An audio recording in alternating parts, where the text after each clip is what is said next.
worked really hard on coastal issues for South Louisiana. You've helped with the Comey diversion, the 2016 flooding issues, and you're on this transportation committee. And you talked about your reasons for not running earlier, but how can you walk away from some of those issues that you've been working on? You've been a leading voice for Louisiana in the room, so can you talk about that? Shannon, yeah, look, I want to be clear.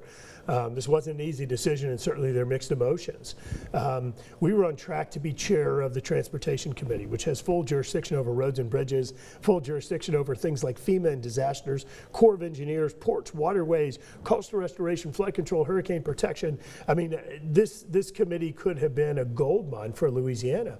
But it's pretty clear that that some folks didn't want that to happen, and I didn't draw the maps, other folks did, and so apparently they didn't want that to happen. But look, let me go back to what you said. You talked about things like the Comey diversion project that's been stuck since 1982. We unstuck it, and we fully funded it. Now $974 million in the bank.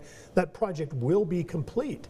The West Shore Hurricane Protection Project in St. Charles, St. John, and St. James parishes, literally been stuck since before I was born. We broke the log jam, we got the legal obstacles out of the way, the environmental obstacles out of the way, and we have provided somewhere around $1.7 billion in funding. That project well on its way to completion. Coastal restoration, we have secured not millions, billions of dollars for coastal restoration for Louisiana. We have streamlined the process. So look, I would put our record on delivering successes up against anyone. You've worked in federal politics for most of your career. You worked under other senators. You've been kind of priming yourself to eventually get to Congress, and you did. So I'm very curious to see, I don't believe that you'll really sit out for 2 years, right? So what are you planning to do if you're not just going to wait till the next election? What's kind of next for you? Well, look, first of all, I want to be clear, we're in office until January, or at least the end of December time frame, and so we have a lot to do. Now's not the time to take your foot off the gas.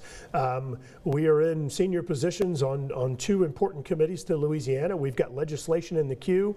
I made it crystal clear to our team that no one is letting their foot off the gas, that we are actually going to run through the tape. We are going to continue delivering wins and fulfill commitments for this district. We've got a big Social Security bill to fix a real injustice for teachers and police officers and firefighters and others. We've got about 10% of the duplication of benefits victims from the 2016 flood that we need to address. We still have major legislation on the coast that's in the queue. So we've got a lot of important things that we're going to work on, and that's what I'm focused on right now. Now, to be clear, my wife has made it crystal clear that I'm going to continue contributing to the family, and so that will be a priority, but it's not anything that we're looking at right now. At this point, it is all about delivering wins for this region. Have you spoken with the Trump administration of potentially getting a position should he win?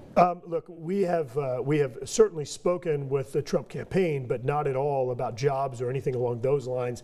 I'll say it again, all of our energy right now is focused on continuing to deliver wins for this region.